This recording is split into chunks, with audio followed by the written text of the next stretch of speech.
উনুন উনুন test of Bengal. উনুন টেস্ট অফ বেঙ্গলে আজ থাকছে ফুল চিকেন রান্না, অর্থাৎ ফুলকপি দিয়ে চিকেন রান্না। রান্নাটা কী রকম হবে সেটা আপনারা ধাপে ধাপে দেখবেন। তবে রান্নার আয়োজন শুরু হয়ে গেছে। আমরা আমাদের গ্রামের বাড়ি, অর্থাৎ আমাদের ঠাকুমার যে পুরনো বাড়ি হবিপুর ব্লকের, মালদার হবিপুর ব্লকের চাঁদপুর গ্রামে আজ এসেছি। সেখানে আজকে পিকনিকের আয়োজন করছি। আমার ভাইপো গুগলু আর ভাই সিদ্ধার্থ এখানে একটা উনুন বানানোর চেষ্টা করছে। তাই বুঝতেই পারছেন যে ভিডিওটা একটু বড় হবে, আপনারা দেখবেন। আর দেখে যদি আপনাদের ভালো লাগে তাহলে কিন্তু অবশ্যই সাবস্ক্রাইব করবেন আর বেল নোটিফিকেশনে গিয়ে অল অপশনটা অন করে দেবেন।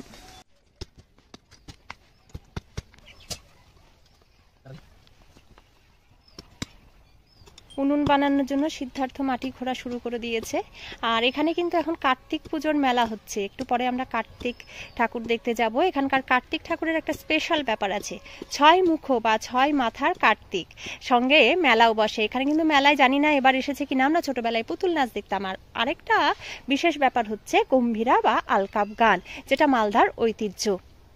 রান্নার ফাঁকে ফাঁকে তাই আপনাদের তার টুকরো টুকরো দৃশ্যগুলোও কিন্তু আমরা আজকে দেখিয়ে দেবো।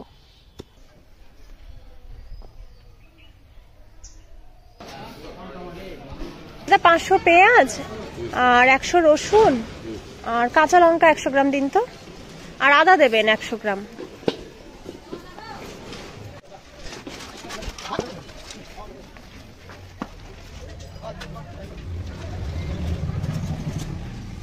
এই ঠাকুর কে বানিয়েছে? ও মা, তা আমি খেয়াল করিনি। অন্যবার শঙ্কর কাকু বানাই তো? না না না,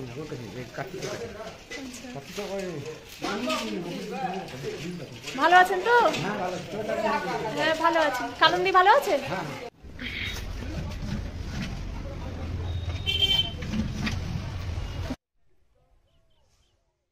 এখন আমি যেখানে দাঁড়িয়ে আছি সেটা হচ্ছে ভারত বাংলাদেশ সীমান্ত।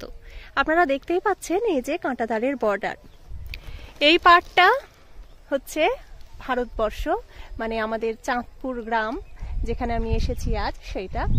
আর ওপারের অংশটা হচ্ছে বাংলাদেশ। মাঝখানে অবশ্যই থাকে নো ম্যানস ল্যান্ড, এটা আমরা সবাই জানি। কি অপরূপ সুন্দর এই বাংলার প্রকৃতি। তাই তো কবিরা বারবার বলেছেন, আমার সোনার বাংলা আমি তোমায় ভালোবাসি। বর্ডারের নিরাপত্তা রক্ষীরা ঘুরে ঘুরে বেড়াচ্ছেন। আর এই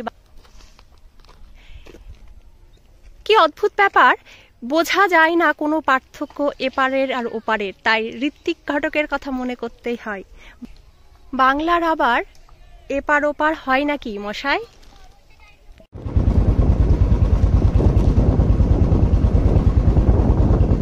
সামনে মনে হচ্ছে একটা সাঁকো টাইপের, মানে বাঁশের ব্রিজ। হ্যাঁ,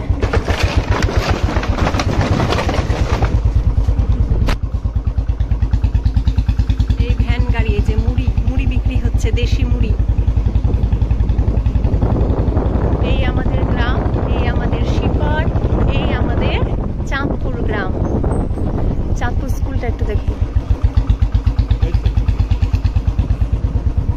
এই হচ্ছে এখানকার প্রাইমারি স্কুল, যার নাম ঋষিপুর 2 নম্বর প্রাথমিক বিদ্যালয়। এই স্কুলে ছোটবেলায় আমার দাদারা পড়াশোনা করেছে। এমনকি এই স্কুল থেকে আমার দাদু অবসর নিয়েছিলেন শিক্ষকতা পেশা থেকে।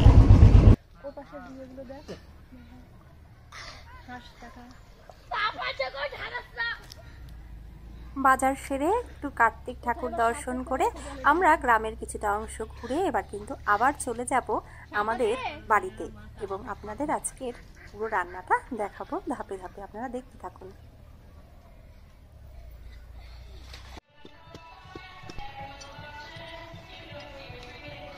এই গান তাহলে কার্তিক পুজোর মেলায় শুরু হলো। ফুটবলের ম্যাচ চলছে। ছোটবেলায় এখানে কত পুতুল নাচ দেখেছি আমি। পুতুল নাচ এখন আর খুব দেখা যায় না সাধারণত। বাংলার ঐতিহ্য।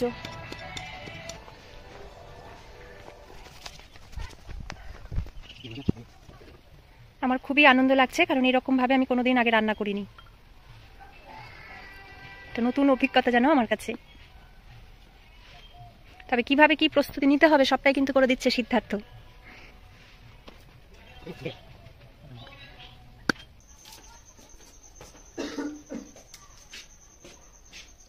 এখানে তাহলে পেঁয়াজগুলো জিরি জিরি করে কেটে নাও, আদা রসুনটা বেটে নিতে হবে, কাঁচা লঙ্কাগুলো চিড়ে দিয়ে দেবো, আর ফুলকপিটা একটু পিস করে দাও। হ্যাঁ কাকি, ঠিক আছে।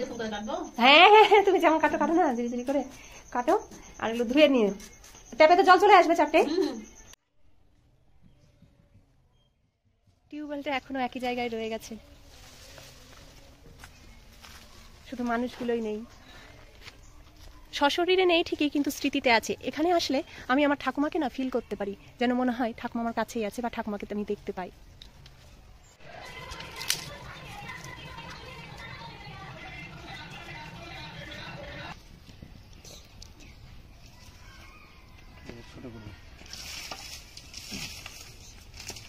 মিমির নাকি খুব মজা আসছে। আসলে সত্যিই তো, মজা তো কোনো গাছের ফল নয় যে গাছ থেকে পেরে নিলাম আর মজা আসলো। জীবনে মজা বা আনন্দটা তৈরি করে নিতে হয় নিজেদেরই। ছোট ছোট জিনিসের মধ্যে এইভাবে আমরা অনেক আনন্দ খুঁজে পেয়ে থাকি। আর জানেন তো, মনের আনন্দের থেকে বড় আনন্দ আর কিচ্ছু হয় না।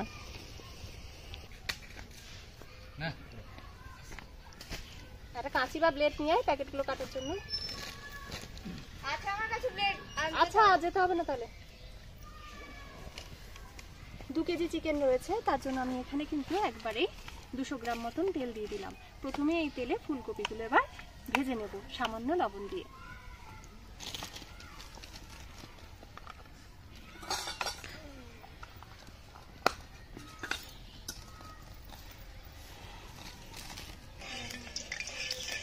তেল গরম হয়ে গেছে, এবার আমি ফুলকপিগুলো খুব ভালো করে ভেজে নেব। একবারেই তেল দিয়ে দিয়েছি। মিমি, লবণ দে তো।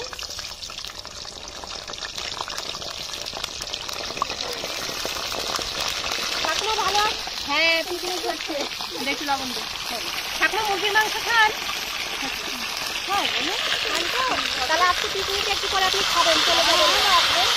কিরকম রান্না করতে দেখবেন না?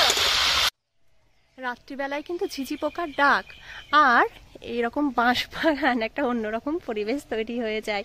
যখন ছোট ছিলাম তখন না অপেক্ষা করে থাকতাম কাকুর সাথে কবে আসবো, মানে স্কুলটা ছুটি হবে আর কাকু যেহেতু এখানকার হাসপাতালের ডাক্তার, কাকুর সাথে কবে আসবো ঠাকুমার কাছে। আর আসলে আমি এখান থেকে যেতে চাইতাম না। এই গ্রাম্য জীবন আর গ্রাম্য জীবনের গ্রাম্য মানুষের সরলতা আমাকে খুব টানে। আমার খুব ইচ্ছে, আমার যদি কোনোদিন সম্ভব হয় এখানে আবার বাড়ি করে বসবাস করার। এগুলো খুব ভালো করে ভাজা হয়ে গেছে। আমি হলুদ দিইনি, কিন্তু যেহেতু সর্ষের তেল আর পুরো ছাকা তেলে ভাজা, তাই খুব হলদে রঙও হয়েছে। আসলে আমি ফুলকপিটা আর সেদ্ধ করবো না, মাংস কষানো হলে একবারে ঝোলের সাথে। এরপরে হাতের কাছে তেজপাতা নেই, আর তেজপাতা গাছ। পিকনিক করছি, এসো সম্পাদি, চলে এসো পিকনিক। পিকনিকের নেমন্তন্ন। ভেজে নিচ্ছি। বসো বসো, বসে পড়ো, তুমিও পিকনিকে জয়েন করো। পেঁয়াজের সাথে দিয়ে দিচ্ছি কাঁচা লঙ্কা। মাংস দিতে বলেছিস? হ্যাঁ বলে দিয়েছি। কাঁচা লঙ্কা দিয়ে দিচ্ছি, করা রসুন। আর বস, বসে পড়।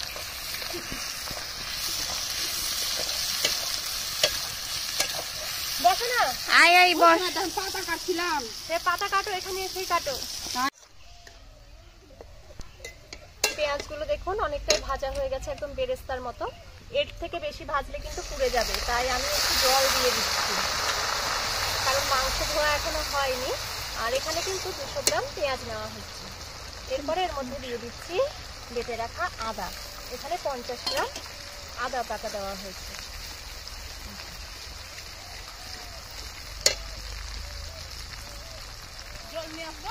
জল হ্যাঁ নিয়ে এসো।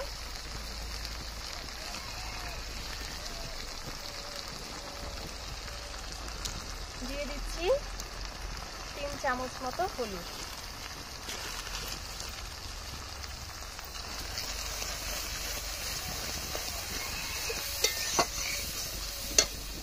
এরপরে দিয়ে দিচ্ছি চিকেন।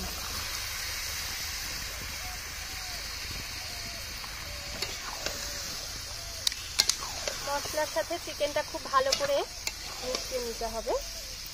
আর সাথে দিয়ে দেব 1 চা চামচ ধনে গুঁড়ো, 2 চা চামচ লঙ্কার গুঁড়ো।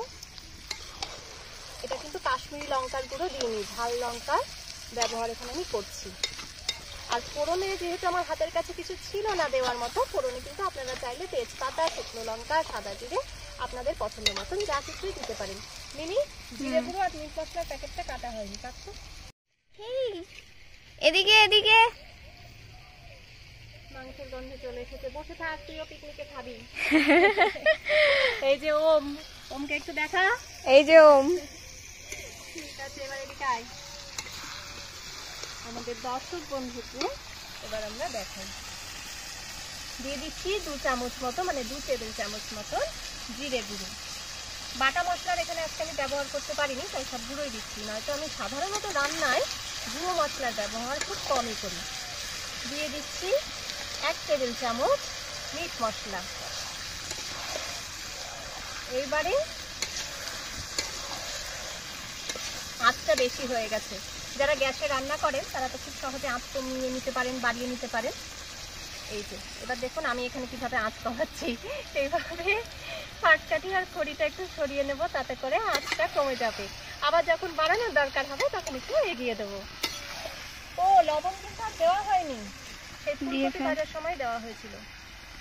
স্বাদ মতন লবণ দিয়ে দেবেন। আমি এখানে 1.5 টেবিল চামচ মতন লবণ দিলাম। না না, মেলা যায়নি, যাবো পরে। কৃষ্ণা দিতে কালকে আসবে, মানে আমাকে বলবা না?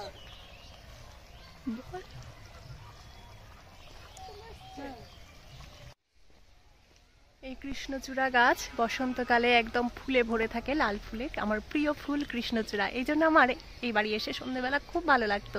মানে বিকেলবেলা যখন কৃষ্ণচূড়া ফুলগুলো ঝরে পড়তো, এই বিলের ধারে আমি প্রায় দিনই বসে থাকতাম।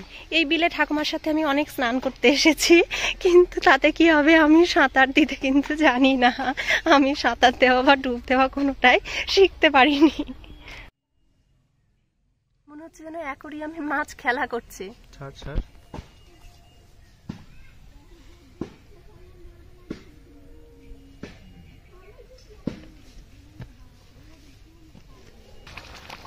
মাংস থেকে জল ছেড়ে এসেছে, আর পেঁয়াজের সাথেও অবশ্য কিছুটা জল আমি দিয়েছিলাম।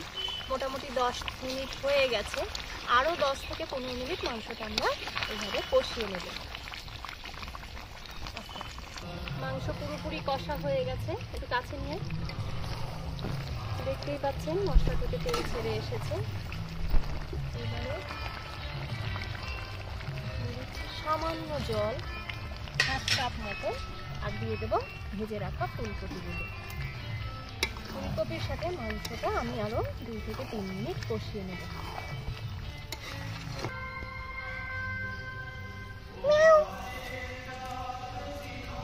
ম্যাও খেতে চলে এসছে।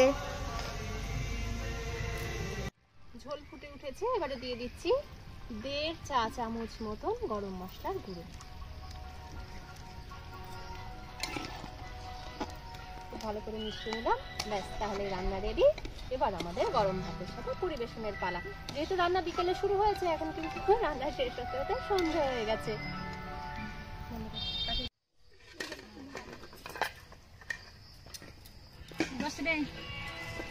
অন্ধকারের মধ্যে খাওয়া দাওয়া আজকে আমাদের।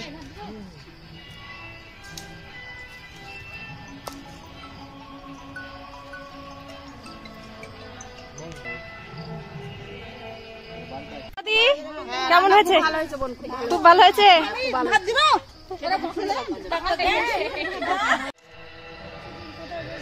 প্রতাপ কেমন হয়েছে রে খেতে? ভালো লাগছে।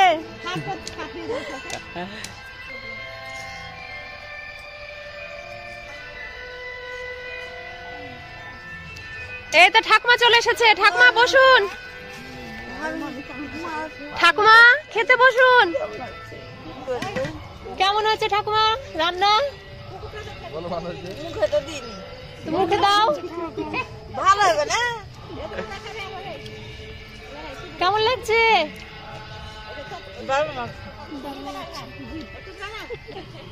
মিমি কেমন হয়েছে খেতে?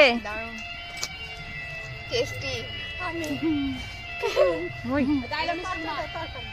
ওই হাতে না এরকম করে দেখাতে হয়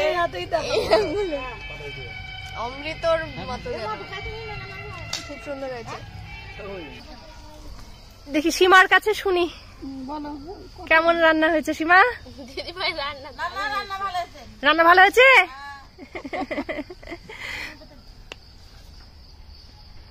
আবার বলো।